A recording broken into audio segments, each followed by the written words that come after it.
قل أئنكم لتكفرون بالذي خلق الأرض في يومين وتجعلون له أندادا ذلك رب العالمين وجعل فيها رواسي من فوقها وبارك فيها وقدر فيها أقواتها في 4 أيام سواء للسائلين ثم استوى إلى السماء وهي دخان فقال لها وللأرض ائتيا طوعا أو كرها قالتا أتينا طائعين فقضاهن 7 سماوات في يومين وأوحى في كل سماء أمرها وزينا السماء الدنيا بمصابيح وحفظا ذلك تقدير العزيز العليم.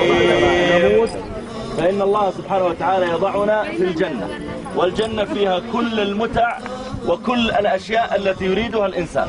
هناك أشياء حرمها الله في الدنيا قال لا تفعلوها، مثلا الإنسان لا يجوز له في الدنيا أن يسرق، لا يجوز له في الدنيا أن يشرب الخمر لأنه يذهب عقله من الخمر، بعدين ممكن يقتل أو يفعل شيئا، لا يجوز له في الدنيا أنه يظلم الناس. فإذا الإنسان كان طيب في الدنيا وترك هذه الأمور هو يوم القيامة إن شاء الله رب العالمين يدخله إلى الجنة.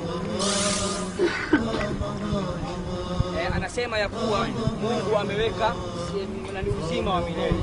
Yule atakayemtumikia hapa duniani akamuomba peke yake, akamnyenyekea peke yake, akamwabudu peke yake, basi kamwekea kitu kinachoitwa aljanna. Kwa Kiarabu ametaja kwa lugha yetu, kisha akasema maana yake ni pepo.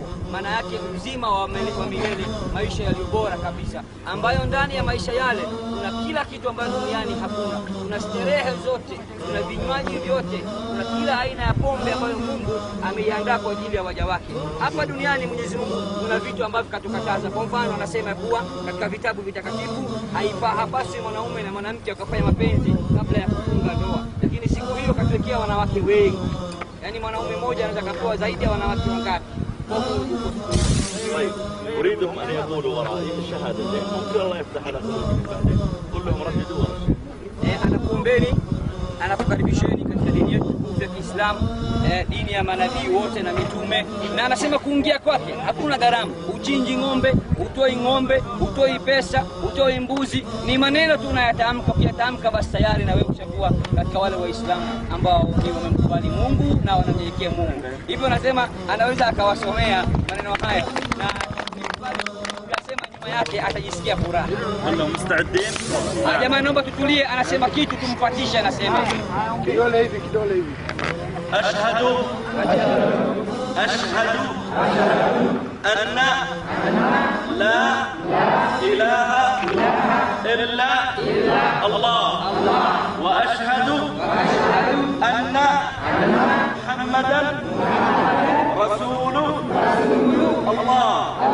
الله أكبر الله أكبر الله أكبر. هنا ضع بصمتك، دعنا نسامر بسمتك، وانثر زهورا من أمل، أشهد علينا لمستك.